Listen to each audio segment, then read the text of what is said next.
Ce matin, on était dans les politiques globales. Vous avez eu l'occasion de vous exprimer sur quelques cas pratiques, même quelques situations géographiques bien localisées, très personnelles. Il fallait le faire. On va continuer aussi. Mais dans cette première séquence, pour digérer, on s'est dit, tiens, on va passer au tamis de nos questions, en tout cas des miennes, les deux directeurs des deux organismes qui nous reçoivent aujourd'hui. Donc on a Jean-Luc Salveni et on a Dominique Robin qui vont essayer, autant que faire se peut, de nous décrypter un certain nombre de sujets qui semblent importants de connaître pour mieux appréhender ces problématiques de qualité de l'air liées à la pollution maritime. Alors, vous imaginez bien que vu mes connaissances dans le domaine, je me suis largement inspiré du document qu'ils m'ont fourni. Mais en tout cas, le but du jeu, c'est de vulgariser au sens noble du mot, vulgus le plus grand nombre, hein, c'est-à-dire rendre accessible au plus grand nombre des données qui sont parfois arides. Alors, on va commencer par une question qui peut sembler basique, mais qui est importante. Quels sont les polluants rejetés par les navires? On a parlé de soufre, on a parlé de CO2, de tout ce qu'on veut, mais qu'est-ce que c'est? Qu'est-ce qu'il faut savoir? Bien, alors, Dominique Robin. À toutes et à tous, pour ceux qui ne sont pas encore d'aujourd'hui. Alors, normalement, j'ai un support. Nous avons un support qui doit venir expliquer effectivement ce qu'on va vous présenter, s'il vous plaît. Ça va venir. Commencez à parler et vous allez voir, ça va le déclencher. Alors, les émissions des navires, bon, vous en avez eu un aperçu ce matin assez déjà complet, je dois dire. Quand on regarde cette planche, elle permet d'illustrer deux choses. La première, c'est que les émissions des navires, ce sont des gaz. Donc, ça, c'est la partie qui est à droite. Tout à fait à gauche, vous avez aussi une autre famille de composés qui sont émis par les navires. Ce sont cette fois-ci des particules primaires, c'est-à-dire celles qui vont effectivement sortir directement de la cheminée. Tous ces gaz qui sont émis par les combustions des produits pétroliers dans les navires, on va les retrouver aussi la plupart du temps dans tous les autres types de combustion. D'où la nécessité et la problématique d'aller plus loin dans l'analyse des composés. Et c'est ce qu'on va vous montrer un peu plus loin.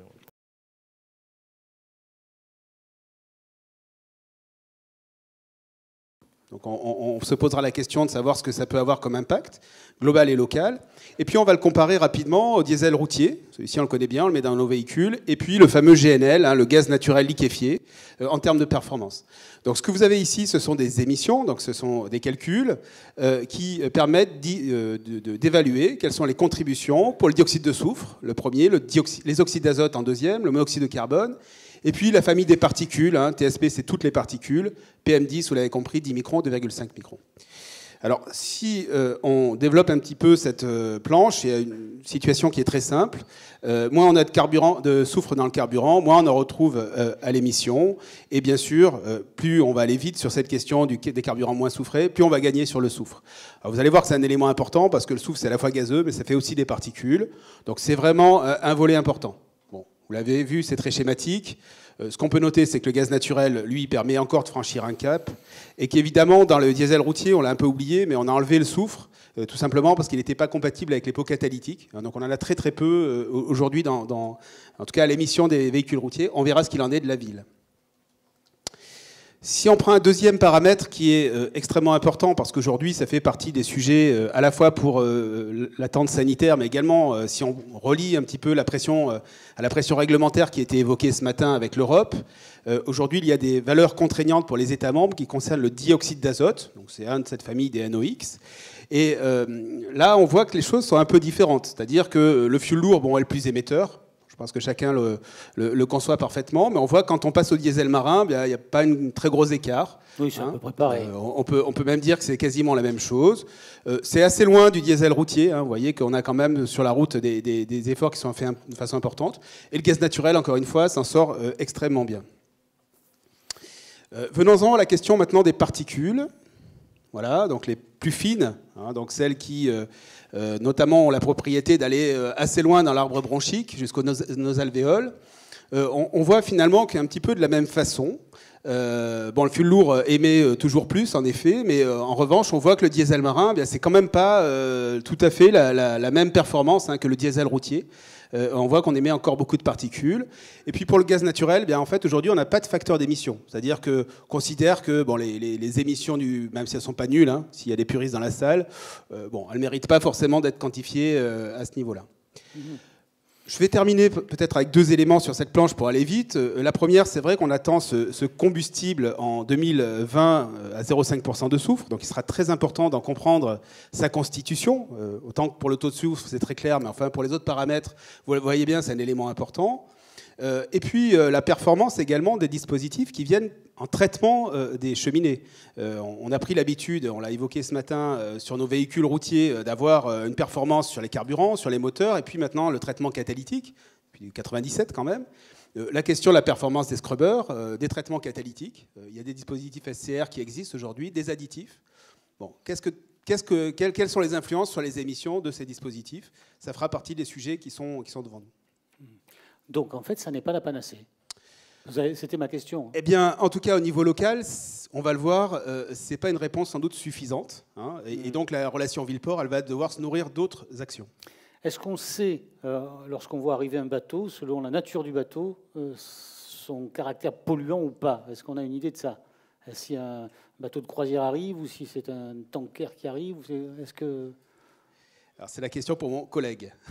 Alors, la réponse, c'était surtout ce qui nous intéressait par rapport à ce qui a été dit ce matin, c'était quand les bateaux sont à quai. À quai. Voilà, donc dans les phases à quai, si on compare les différents types de bateaux, donc tanker, ferry, routier, conteneur, paquebot, et si on leur affecte, on parlait tout à l'heure des calculs des émissions, le carburant théorique de ces bateaux, on voit que déjà, la deuxième ligne, on n'a pas les mêmes consommations à quai entre un ferry et un paquebot. On voit de suite que la consommation à quai sont différentes. Quoi qu'il en soit... C'est parce qu'il y a plus de monde, non? Exactement, parce que là, on se retrouve vraiment avec des bateaux qui ont des besoins énergétiques assez importants en termes de continuité d'activité, même à quai, notamment sur les ferries, sur les paquebots, pardon. Mais si on regarde ça en termes de polluants, qu'est-ce que ça donne? Si on regarde le SO2, on s'aperçoit que finalement, ce n'est pas la consommation qui va jouer sur les quantités de SO2 qui sont émis, mais c'est plutôt vraiment, là on en a parlé tout à l'heure, vraiment la qualité du carburant qui va vraiment décider du taux de soufre qui va être émis. Contrairement finalement aux autres polluants, où là, c'est vraiment la consommation qui va avoir le rôle important. On voit notamment sur les oxydes d'azote que l'on a une consommation double entre, par exemple, les paquebots et les ferries sur ce type de polluant. D'accord. Donc, qu'est-ce qu'il faut retenir de cette planche-là, au fond? Quelle est l'idée maîtresse? En fonction donc sur le dioxyde de soufre, on est bien d'accord que c'était la qualité du carburant, mais il va falloir aussi agir sur la consommation de ces bateaux, peut-être en ayant aussi des politiques énergétiques, comme il y a des politiques énergétiques au niveau des habitations, qui est une réflexion vraiment aussi sur la réduction de l'emprise énergétique également des bateaux, même quand ils seront à quai, et ça sera la même problématique lorsqu'il faudra les raccorder électriquement. Alors, là, c'est qui? C'est Dominique Robin. Les paquebots sont émetteurs, en tout cas très émetteurs. Qu'est-ce qu'on peut dire des différentes phases? Expliquez-nous. Qu'est-ce que c'est tout ça là? Oui, alors vous avez 2 camemberts. Je vais commencer par celui de droite, qui explique aussi la raison pour laquelle on vous a parlé des navires à quai. C'est vrai que les grandes phases d'un navire, il est en mode propulsion, il se déplace. À proximité du port, il va faire des manœuvres. Et puis, il y a cette fameuse phase à quai où il reste longtemps, en fait. Et donc, quand on regarde à l'échelle d'un périmètre de 100 km autour de Marseille, on voit que c'est cette phase à quai qui rejette le plus de polluants. Ce sont des chiffres qui sont partagés, on l'a évoqué tout à l'heure, par beaucoup d'études maintenant. Les Italiens ont beaucoup travaillé sur cette question également. C'est vraiment les ordres de grandeur qu'on retrouve partout, à Toulon, à Nice et sans doute en Corse. Donc vous l'avez ici, la phase à quai, la phase manœuvre, et après, lorsqu'il est en route, dans le périmètre des 100 km, évidemment, si on prenait le tour de la planète, la situation serait différente. 100 km autour? C'est centré sur Marseille, donc ça fait 150 km en mer, de route.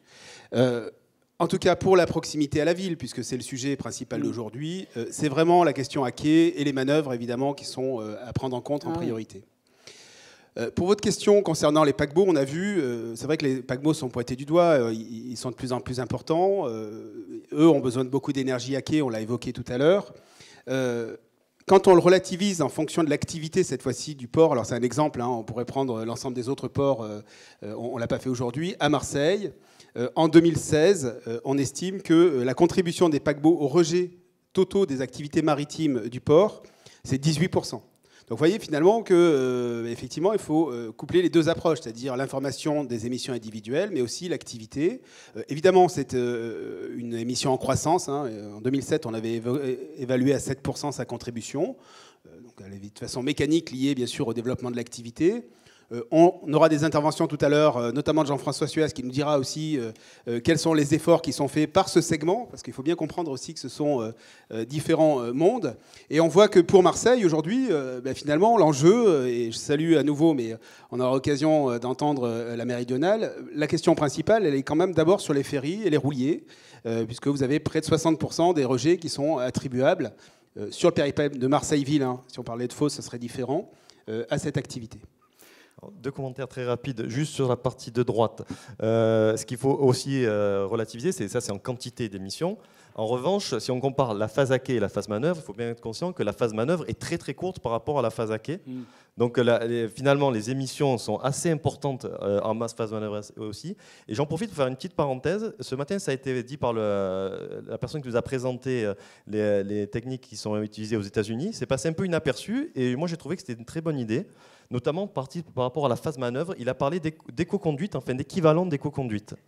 Et je pense, comme le but de ce séminaire, c'est de proposer des solutions aussi faciles à mettre en place, plus ou moins, et d'autres techniques plus complexes, je pense que celle-là, de travailler notamment avec les pilotes des ports ou avec directement les armateurs, à une meilleure gestion à l'équivalent de l'éco-conduite pour les voitures, c'est-à-dire d'avoir de travailler mieux dans les phases d'approche, dans les phases de départ, pour réduire les émissions déjà en utilisant la puissance nécessaire et pas forcément d'aller sur...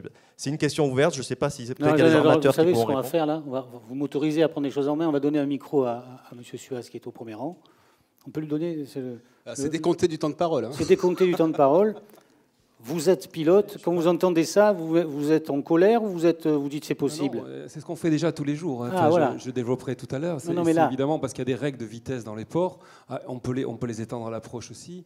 Et voilà, c'est qu'il y a tellement de solutions possibles. Ça n'est une, est évidemment, elle est dans les tuyaux et on peut la concrétiser par des règles écrites, mais elle est appliquée à ce jour par les capitaines et puisqu'on a des vitesses maximum, hein, on n'est pas à la même vitesse au large que. Alors après, je ne sais pas exactement quelles sont les règles à l'approche de Bastia ou d'Ajaccio. C'est ce qui est sûr qu'à Marseille, les navires sont à la moitié de la vitesse qui sont au large, en approche dans la baie de Marseille, et évidemment dans le port, ils ne sont plus qu'à un tiers de cette vitesse-là. Donc on peut considérer comme c'est exponentiel. On est au dixième simplement de la consommation en gros de ce qu'elle peut être au large en manœuvre. Mais on le voit dans les chiffres, on ne peut pas les contester. Pour autant, la manœuvre est une phase, parce qu'il y a des moments où on demande toute la puissance aussi du navire, quand il y a beaucoup de vent ou autre, où il y a une pollution qui est accrue. Merci beaucoup. Oui. Juste un complément. Alors, si on s'extrait un petit peu de la question portuaire, il y a un chiffre qui est donné par l'Agence européenne de l'environnement qui dit que si on réduit de 10% la vitesse des navires à l'échelle mondiale, on gagne 19% d'émissions de CO2 et de carburant. Donc, effectivement, la question de l'éco-conduite, elle est première, sans doute, dans des solutions qu'il faudra mettre en place. Alors, vous êtes amusé ensuite à faire un match entre le navire et le routier, la route. C'est vrai que c'est une question qu'on nous pose souvent. Donc, on a sorti un peu les contributions. Donc, on revient toujours là sur les émissions. Donc, c'est pas par rapport des pourcentages, par rapport aux concentrations de ce qu'on respire, mais bien par rapport aux émissions émises dans l'atmosphère. Donc, on s'aperçoit, pour dire très rapidement, si on prend le cas de Marseille, même Nice ou Toulon, on a l'impression qu'on a des pourcentages assez faible par rapport au routier, mais il faut savoir qu'en termes de quantité de polluants, c'est quand même très très important. Parce que si on rapproche ça à la quantité d'émissions d'oxyde d'azote du routier sur Marseille ou sur Nice, qui sont des très grandes villes, le niveau est important en termes d'émissions portuaires. Et alors si on regarde ça au niveau de Bastia, on s'aperçoit que les émissions de NOx dépassent les émissions du routier. C'est une petite ville, il y a quand même beaucoup de véhicules, mais en tout cas en termes d'émissions, c'est effectivement les navires qui sont devant en termes de pourcentage. Il y a moins de circulation, c'est ça, Il y routière? a moins de circulation que la ville de Marseille, évidemment. C'est Voilà. inquiétant. Sinon, on se dit, c'est pas les mêmes bateaux qui arrivent d'un endroit à l'autre. Donc on est bien sur du pourcentage, mais il faut aussi relativiser ça en termes d'émissions. On voit aussi que l'ensemble des émissions ne vont pas forcément aller sur la ville, on est dans un système portuaire, il y a une partie qui va aller en mer également, et justement, il y a la petite vidéo après qui montre que la répartition des polluants sur la ville émise au niveau d'un port, ben, c'est pas si simple que ça à évaluer. Alors, qu'est-ce que c'est que cette vidéo que vous nous annoncez? Donc c'est une toute petite vidéo qui a été réalisée par l'Université de Corse. C'est pas un modèle de chimique de pollution du tout, c'est plus un modèle de dispersion où on émet des particules, un objet d'une cheminée. Donc là, c'est le bateau qui rentre dans le port d'Ajaccio. Et on voit où vont aller les particules. Donc là, le premier bateau arrive dans le port. On verra après un deuxième bateau. Et ce qu'on va voir surtout, ben, c'est qu'en fait, là, on a plutôt les particules, ce qui est émis qui va être plutôt vers le sud. Et puis après, ça va tourner. On voit en dessous, ça défile. C'est sur 2 journées. Et on voit très bien que ben, ça va partir dans plusieurs directions. Et toute la difficulté de vraiment évaluer l'impact des navires sur le port. Peut-on identifier la contribution des navires dans l'air et est-ce qu'il y a une signature particulière en fonction des navires? Alors, tout d'abord, pour expliquer la transition, donc on a calculé les rejets, et là, cette fois-ci, on est en train de regarder ce qui se passe dans l'air. Donc, on a vu que c'était évidemment tributaire des conditions météorologiques, les gaz se transforment. Et donc, en préparant ce travail, en fait, on s'est rendu compte qu'il y avait beaucoup de littérature sur les signatures des navires. Donc vous en avez une liste ici que je ne vais pas détailler vraiment préciser la en signature, détail. Mais la signature maritime. alors la signature, ça veut dire que quand on regarde un mètre cube d'air, comment est-ce qu'on est capable de quantifier la contribution en particules issues des navires ou en gaz issus des navires? Évidemment, vous avez compris qu'il y a ces 2 fractions. Donc pour la fraction gazeuse, on a un indicateur qui est finalement assez simple. J'allais dire en dehors des zones où il y a de l'industrie, parce que la situation de Marseille, on l'évoquera tout à l'heure, est un petit peu plus complexe, c'est la présence du soufre. Vous l'avez compris, ce soufre, on l'a dans les carburants, ben oui, on le retrouve dans l'air, c'est un très bon indicateur. Ce qu'il faut retenir, c'est que ce soufre, on va d'abord les mettre sous forme gazeuse principalement, c'est un peu plus subtil, mais enfin majoritairement sous forme de dioxyde de soufre. Et puis, progressivement dans l'air, eh bien, il va avoir tendance à s'oxyder, il va former des particules de sulfate. On verra que ça a une incidence aussi en termes d'analyse. C'est un processus assez lent. Vous comprendrez pourquoi, on verra tout à l'heure avec Jean-Luc. Concernant les particules, ce que l'on peut dire, c'est que finalement, ce n'est pas très éloigné de ce qu'on connaît pour les véhicules routiers. Les véhicules routiers, on sait qu'elles sont centrées sur 0,1 micron, donc elles sont très très fines, en résumé. Les navires, c'est 0,3 micron. En fait, on parle presque du même sujet. On est sur une combustion diesel. Il y a des gens qui ont travaillé sur la variabilité de la taille, le visible-invisible. Et donc, ce qui nous explique, c'est qu'évidemment, quand on brûle du fioul lourd, on fait plutôt un peu plus de grosses particules. On l'a vu tout à l'heure sur les chiffres. Après, pour les spécialistes, je ne vais pas rentrer dans le détail, on peut travailler aussi sur des rapports en métaux. Et donc, on a de très bons candidats avec le vanadium, le nickel, par exemple. Toujours dans une zone où, effectivement, on n'a pas d'émetteurs de type industriel qui pourraient venir se mélanger au sujet, ce qui est le cas à Marseille. Quand je vois un bateau au port, qui émet une fumée noire, c'est pas pire que si je vois pas la fumée ou si elle est plus claire. C'est la nature des émissions qui est différente. Alors, je n'irai pas jusque-là, je pense, dans l'analyse. Ce qu'on peut dire, c'est qu'en tout cas, ça se traduit en effet par des particules visibles et qui touchent à notre perception. Si j'élargis un peu l'analyse, on sait très bien que 80% des questions liées à la qualité de l'air dans notre environnement sont liées à la non-perception. Donc oui, on va percevoir ces particules, elles vont avoir sans doute une toxicité, on l'a vu, les facteurs d'émission quand même pour le fioul lourd, elles sont quand même devant les autres carburants, donc on ne peut pas dire que c'est la même chose. Pour autant, la partie non perceptible fait partie des enjeux.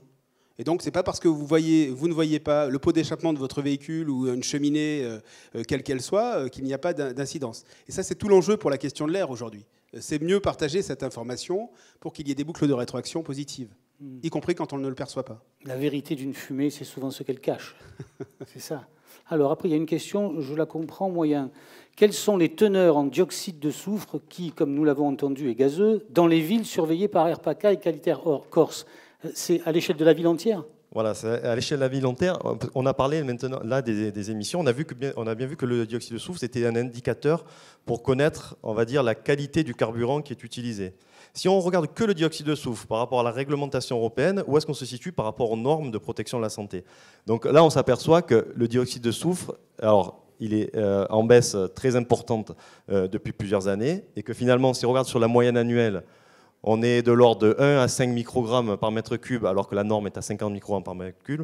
Et lorsqu'on regarde sur des maximums horaires, où on a un maximum horaire de 300 microgrammes par mètre cube, on a très ponctuellement des niveaux de max horaire qui sont au maximum de l'ordre de 168, notamment là, sur Toulon. Vous voyez ma question. Pourquoi Toulon?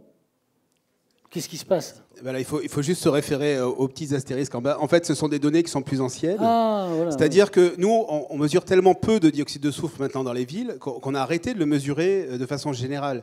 Et donc, on est obligé d'optimiser comme tout le monde. Aujourd'hui, c'est plus un enjeu à l'échelle de la ville. Alors, on va mettre un petit bémol à ça, mais à l'échelle de la ville, ce qu'on vous montre là, ce sont des valeurs qui sont particulièrement faibles. D'accord.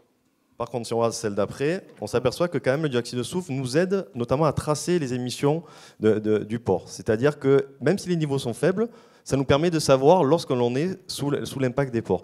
Pour comprendre ce petit graphique, en bleu, c'est la vitesse du vent, et les barres grises, c'est les quantités de dioxyde de soufre. Donc, lecture très rapide, lorsqu'il y a du vent, les dioxydes de soufre sont quasiment inexistants ou très bas. Lorsqu'on est, après il y a des petites flèches qui représentent le sens du vent. Donc là c'est sur Bastia. Donc Bastia c'est une ville qui est située sur l'est de la Corse, donc de façon nord-sud. Donc lorsqu'on a un vent d'ouest, forcément on a le panache qui part en mer, on n'est pas concerné. Dès qu'on a un vent d'est avec du vent modéré, de suite on a des niveaux de dioxyde de soufre qui sont un peu plus importants, de l'ordre de 1 à 6 en termes de rapport. Alors ça, c'est le soufre sous l'état gazeux, c'est ça? Là, on est uniquement sur le soufre à état gazeux. Maintenant, si on regarde le soufre à l'état particulier, on a des nouveaux appareils que l'on utilise depuis peu, qui sont des appareils très sophistiqués et très complexes. Là, ce qu'on peut dire juste sur ce graphique-là, sur celui de gauche, on voit que lorsqu'on est sous le vent, c'est la flèche de gauche au niveau du port de Marseille, on voit la part rouge qui est très importante, le sulfate. Et lorsqu'on regarde la flèche de droite, le vent va vers la mer, de suite la part rouge, le sulfate, diminue. La campagne qu'on a fait en 2017 à Bastia a montré également que la part du sulfate était assez importante, plus d'un tiers, qui est assez caractéristique des émissions portuaires, même si ce n'est pas, a priori, les seules sources de sulfate, mais c'est quand même un indicateur important pour nous. Je n'arrive pas, moi, évidemment, à lire et à interpréter ça. Est-ce que c'est bien, pas bien, dangereux, inquiétant? Comment qualifier ce qu'on voit là? C'est la même chose que pour le dioxyde de soufre tout à l'heure, c'est qu'on voit très bien que le sulfate est aussi un marqueur de l'émission portuaire. Lorsqu'on est sous le vent, on a de la partie rouge, donc la partie sulfate, et lorsque de suite on n'est plus sous le vent, les autres parties restent à peu près dans des concentrations assez équivalentes, mais c'est vraiment la partie rouge dont le sulfate qui s'effondre. Donc Dominique, vous avez une autre planche là. Les navires ont une signature, vous nous avez dit. Oui. Quelle est leur contribution par rapport aux autres, transport, industrie, etc. Alors, je vais juste faire un tout petit rappel, en tout cas. C'est compliqué ça, hein, Dominique. Ça, oui, mais je vais pas vous présenter la planche, c'est juste pour montrer un résultat qui a été fait avec plusieurs partenaires. Et c'est l'occasion pour moi de saluer le travail qu'on a fait avec le laboratoire de chimie environnement. Alexandre Gallès l'a évoqué ce matin, on a vraiment la chance d'avoir des acteurs d'excellence. Ce que vous avez vu sur la planche précédente, et c'est vrai encore, et c'est aussi vrai pour ce travail-là, on le fait avec des acteurs universitaires. Sur ces questions-là, nous sommes au niveau de l'état de l'art. La question sur le sulfate, d'abord on pense que c'est plutôt des émissions un peu plus lointaines. D'accord ? Donc ce que ça indique finalement en termes de conclusion, c'est que le changement de combustible n'aura pas forcément beaucoup d'impact à quai, si vous faites un peu le résumé. Par contre, on a des difficultés à attribuer ce sulfate, mais il y a Nicolas Marchand qui est dans la salle, qui est cité sur la planche précédente, qui pourra venir alimenter ça. Et lorsqu'on estime quand même, parce qu'on a quand même des outils pour le faire, soit par des modèles, soit par des mesures dans les villes, quelle est la contribution maritime ? Je ne veux pas vous commenter ça. On estime que c'est entre 5 et 10% si on prend un périmètre de 100 km par 100 km. Et aujourd'hui, par des approches traceurs sur les particules, donc c'est des choses qu'on est en train de développer, notamment avec les outils qu'on a évoqués précédemment, on estime que c'est sans doute un peu plus. On est plutôt entre 15 et 20%. Donc on est sur un sujet qui, à l'échelle de la ville, pèse entre 15 et 20% pour les particules, pour les oxydes d'azote. Donc c'est un sujet qui est premier. Surtout que si on le regarde en trajectoire, on n'avait pas beaucoup de temps.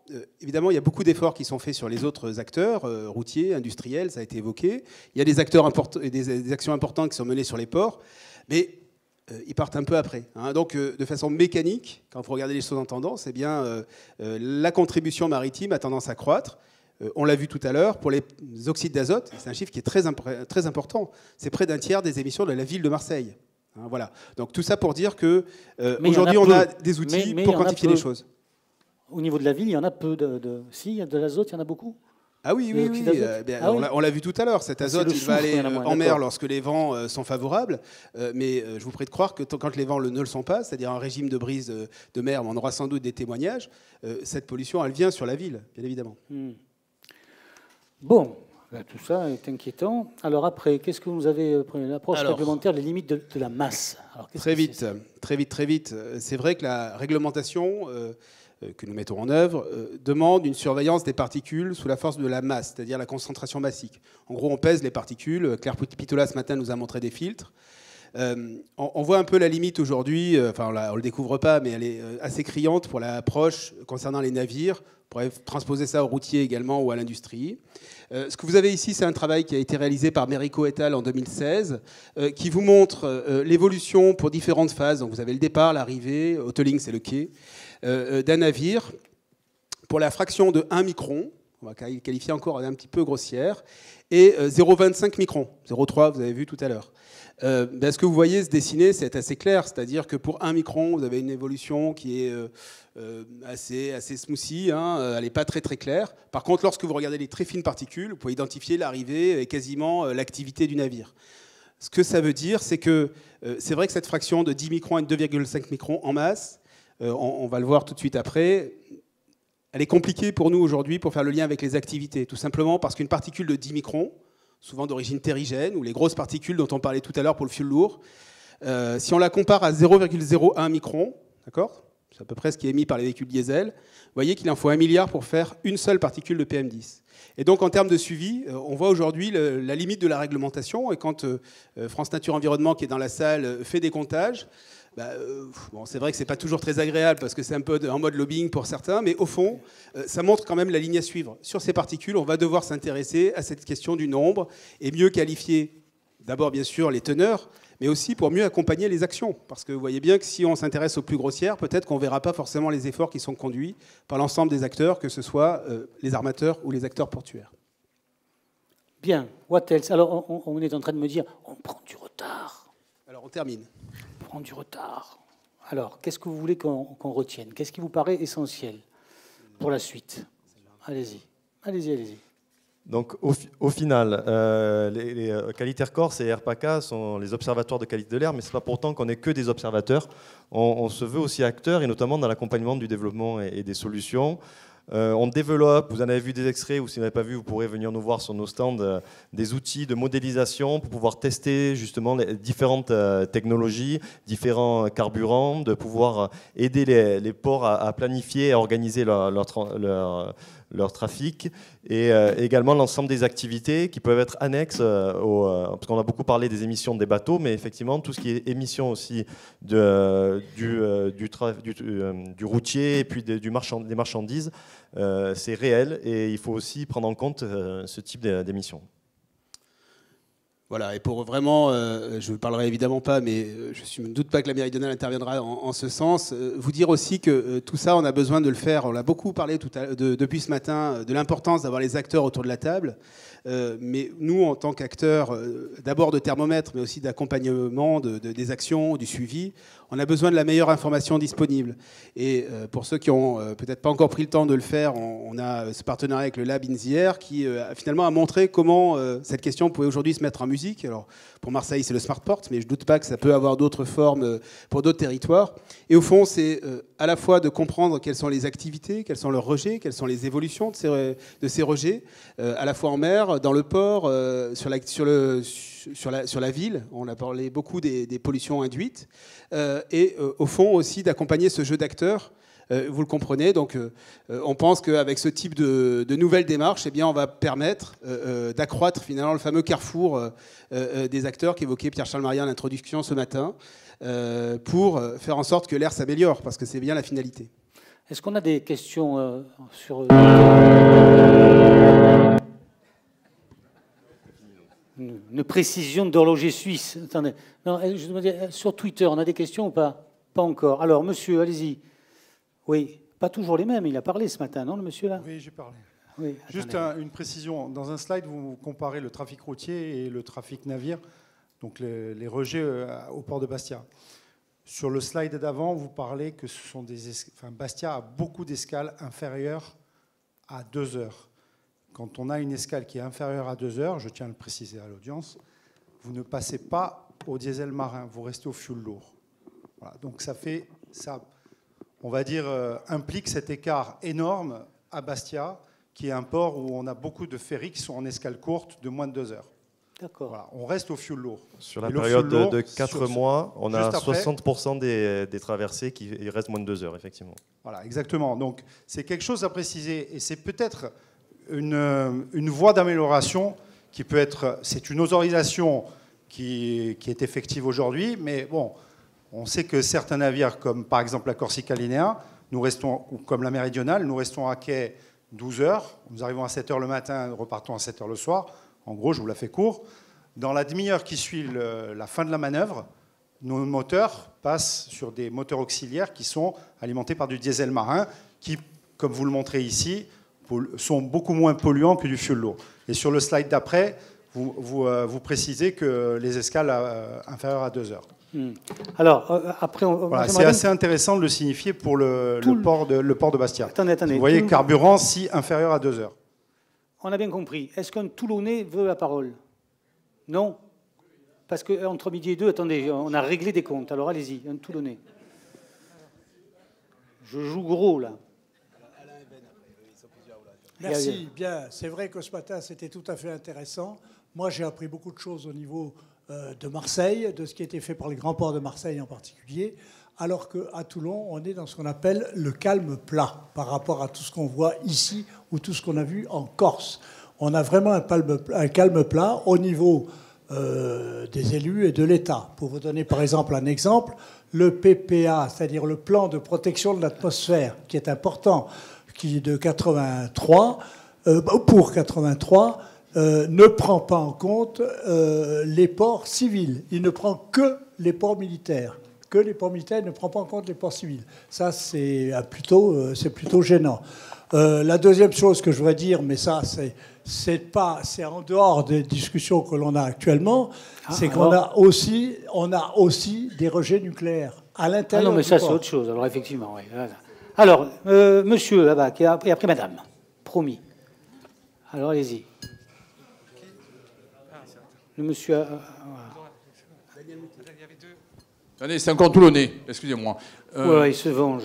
Oui, vous citez des chiffres sur Toulon de 2005, mais la fédération se plaint, si vous voulez, de ne pas avoir assez de capteurs sur Toulon. Alors, est-ce que c'est vrai? Est-ce que vous allez en placer? Ça, c'est la problématique. Et est-ce que, deuxième question, est-ce qu'on peut contester, nous le prenons pas mal, les chiffres donnés par Airpaca? Je vais commencer par celle-là. J'explique pourquoi. Oui, je pense que légitimement, il faut toujours avoir ce sens critique. Après, il faut le faire de façon argumentée. On ne voudrait pas avoir de la critique, si vous voulez, par rapport, je dirais, par rapport aux élus, par exemple, qui pourraient mettre en cause vos chiffres. C'est pas... Voilà. D'abord, on a l'habitude, nous, en tant que thermomètre, d'être remis en question, et c'est naturel. D'accord. Donc, bien sûr, il faut avoir cette vigilance. Le législateur nous a fait très pluriel, vous le savez. D'ailleurs, vous êtes adhérent d'Airpaca, et donc je vous prie de croire qu'on a une grande vigilance de la part de l'ensemble des acteurs pour faire en sorte que nous ayons cette indépendance, parce qu'au fond, c'est ça votre question.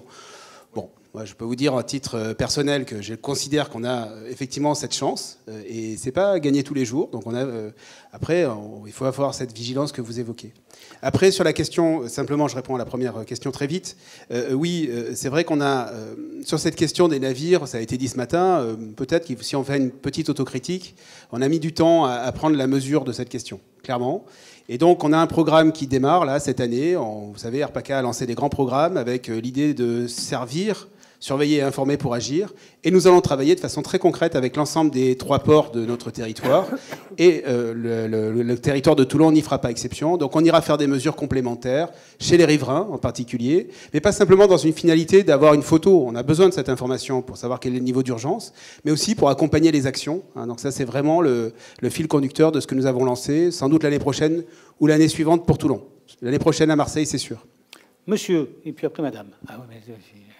Oui, Daniel Moutet, toujours.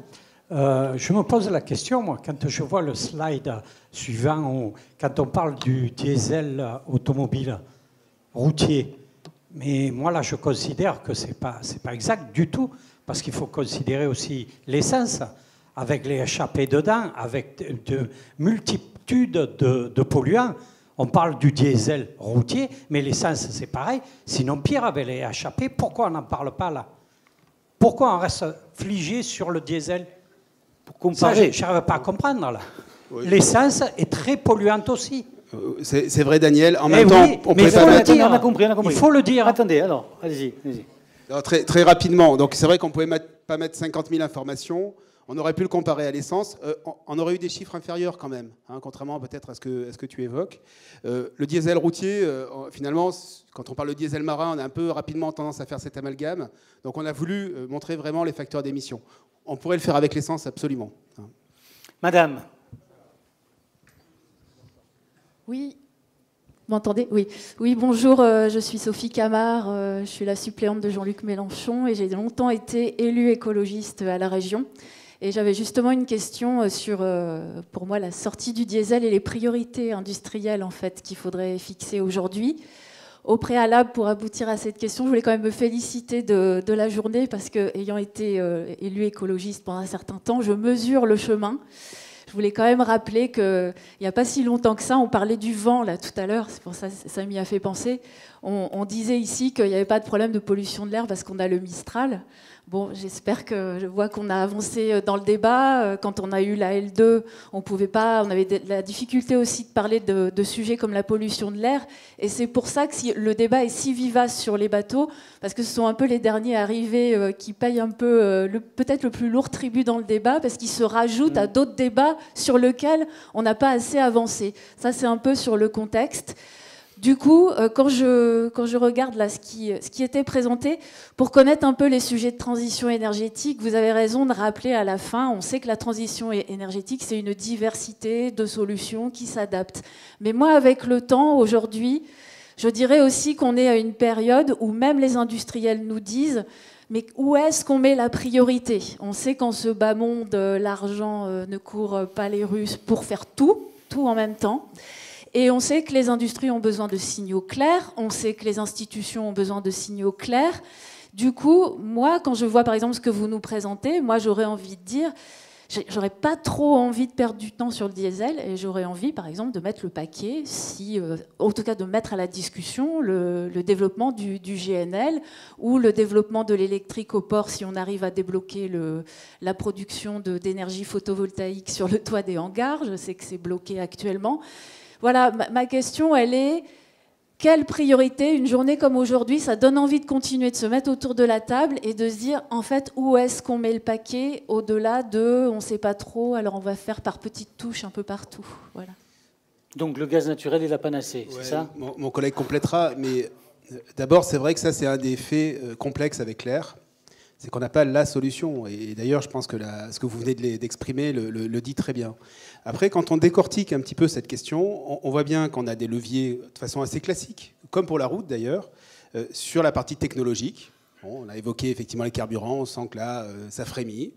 On a effectivement ces annonces sur le GNL. Et oui, pour l'air, c'est une bonne nouvelle. Donc que ça se poursuive. Raccordement à quai, évidemment, pour la population et pour l'air, c'est une bonne nouvelle.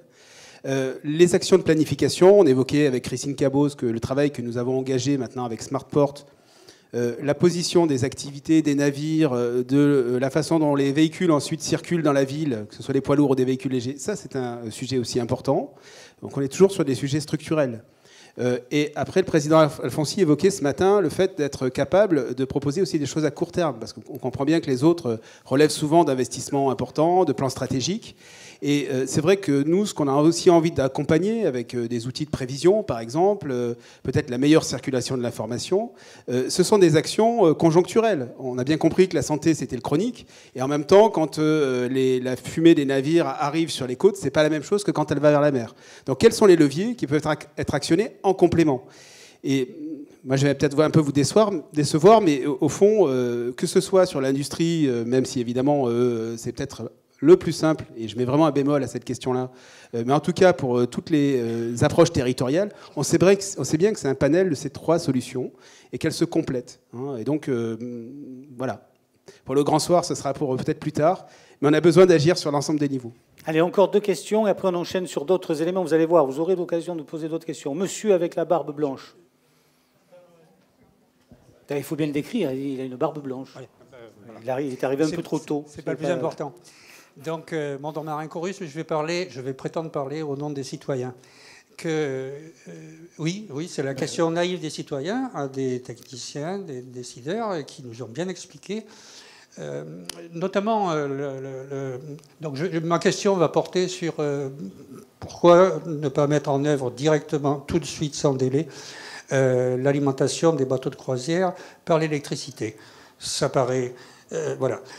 Vous l'avez entendu depuis ce matin, c'est l'idée qui court. Et ça sera valable aussi bien pour les Toulonnais et les Niçois, etc. Bon. Oui, mais alors, non, mais je suis désolé, mais je fais une espèce de synthèse. Pourquoi seriez-vous désolé, monsieur? Parce que j'ai l'impression que je suis déjà trop lent. Non, du tout, c'est parce que juste après, on va avoir 2 intervenants qui vont précisément parler de ce sujet. Vous n'avez aucune raison d'être désolé. Alors, c'est à titre préventif pour que la réponse soit donnée avec précision à la question suivante. Vous avez montré par vos études que plus de la moitié de la pollution est due aux bateaux de croisière et que la pollution, les 55%, c'est bien ça?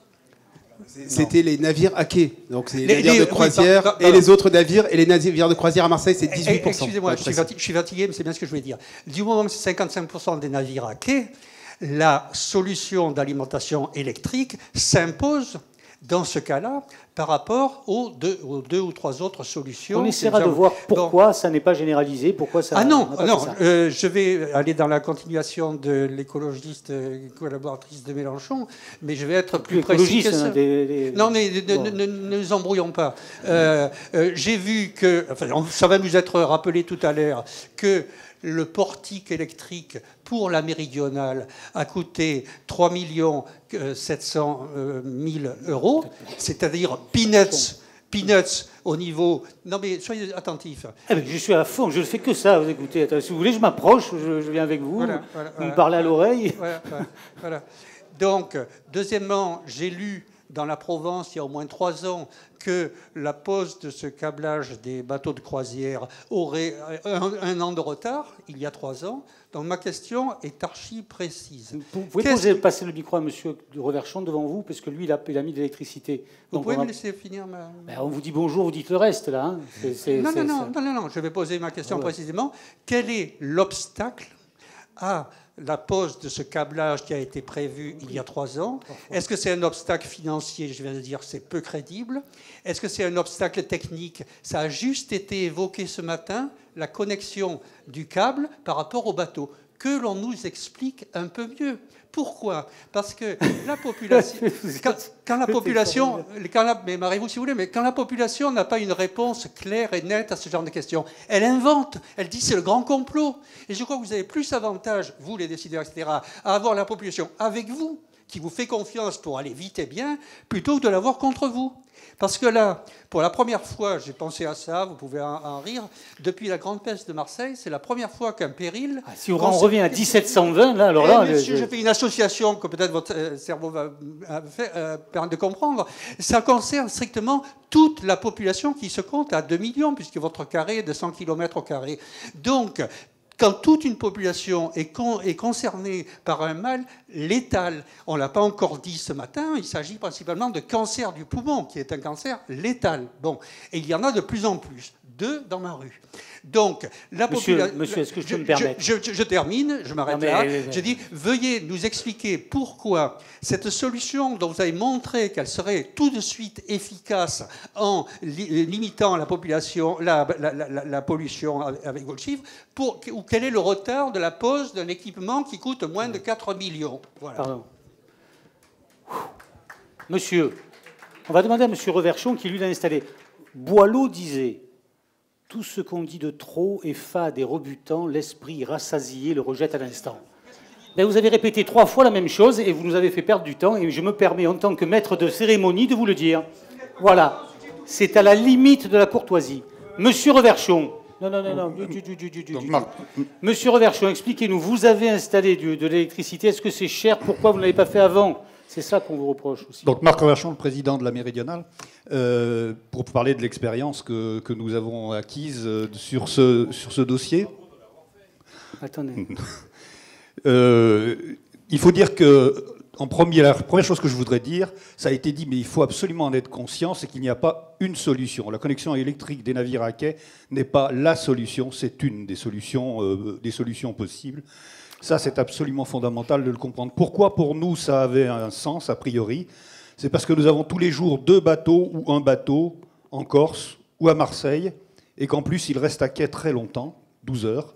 Ça fait 7500 heures sur l'année, pendant lesquelles on peut effectivement se brancher sur le courant qui est le courant de quai, et donc se passer des groupes électrogènes qui fonctionnent, comme ça a été dit à plusieurs reprises, au gazole quand on est en arrêt sur des quais.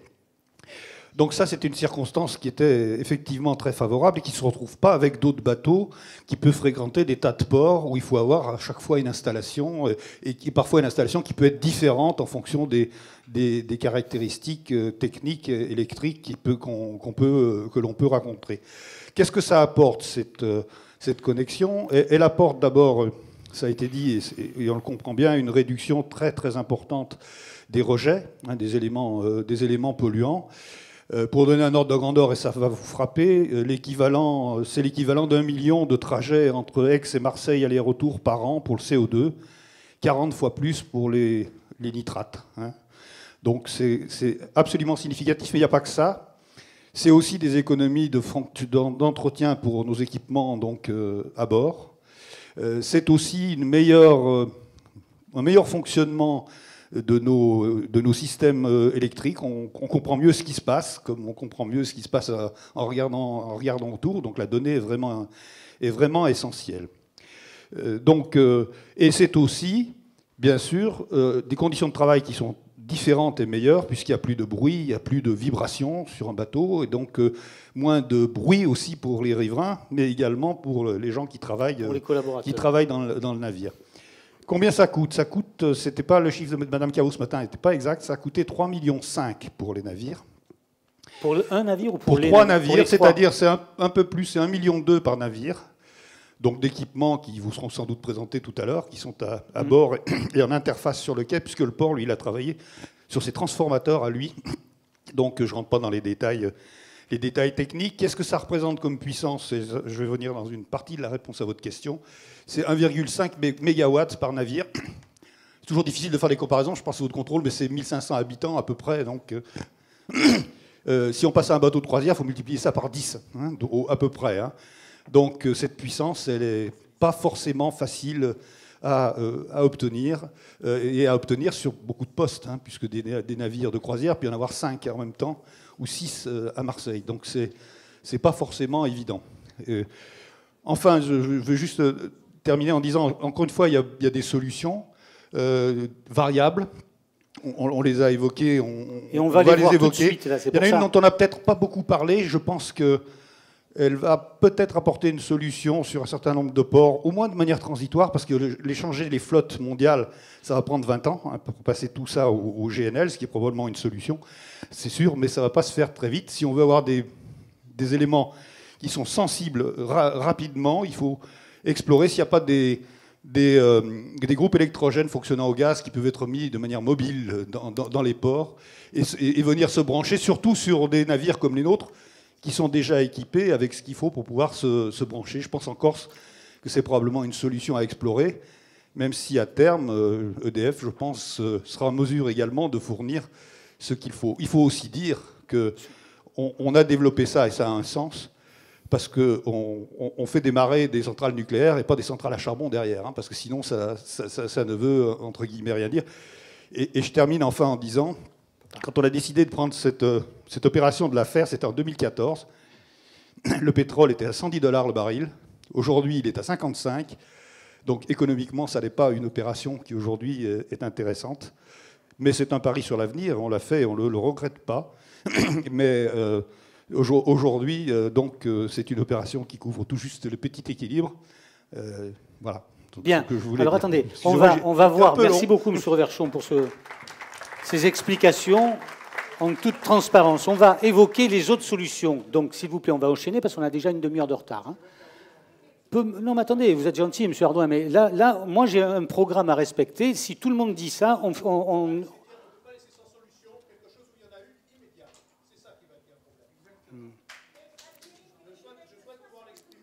Allez, exprimez-le, Monsieur Ardouin, exprimez-le. Mais alors, moi aussi, j'ai quelque chose à dire. Monsieur a quelque chose à dire. Non, je n'ai pas quelque chose à dire, j'ai quelque chose à proposer.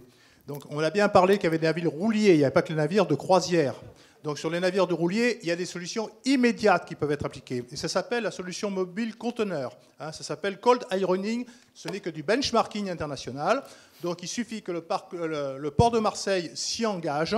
Et là, il y aura moyen de brancher régulièrement des bateaux qui stationnent à quai. Voilà, j'ai terminé.